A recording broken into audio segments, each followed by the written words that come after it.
He is poor, blank, he is generous. Blank, he is poor, he is generous.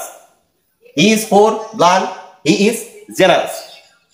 এই খালি জায়গা শূন্য স্থানে আমি কোন কানেক্টর ডি ব্যবহার করলে সেন্টেন্সটি পরিপূর্ণ একটি অর্থ দেবে। এখানে অপশন আছে এ হাউএভার, বি বাট, সিতে আছে ইভেন দো, ডিতে আছে এনিওয়ান, মানে এই তিনটির যে কোনো একটি। তাহলে এই তিনটির অর্থ আগে আমার জানতে হবে। হাউএভার অর্থ কি? কিন্তু বা তবু, কিন্তু বা তবু। বাট কিন্তু, ইভেন দো যদিও বা যদিও। ইভেন দোর পরিবর্তে আমরা অলদো, দো এটাও ব্যবহার করতে পারি। তাহলে এই তিনটির একটি এ বি সি যে কোনো একটি ব্যবহার করলে কিন্তু এই সেন্টেন্সগুলো পরিপূর্ণ অর্থ দেয়, বা দুইটি ক্লজকে আমি একত্রে সংযোগ স্থাপন করতে পারি। মানে এই তিনটি কানেক্টরের যে কোনো একটি ব্যবহার করলে আমার সেন্টেন্সটি পরিপূর্ণ অর্থ দেবে।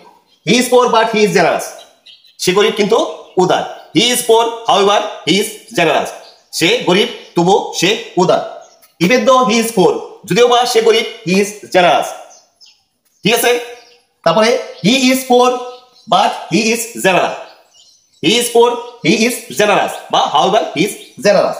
তাহলে এই কানেক্টরের বেঙ্গলি মিনিং যদি জানি, আমাদের এই সেন্টেন্সগুলো পরিপূর্ণ করতে কিন্তু কোনো সমস্যা হওয়ার কথা। তাহলে কানেক্টরের অর্থ অবশ্যই আমাদের জানতে হবে। Thanks for watching.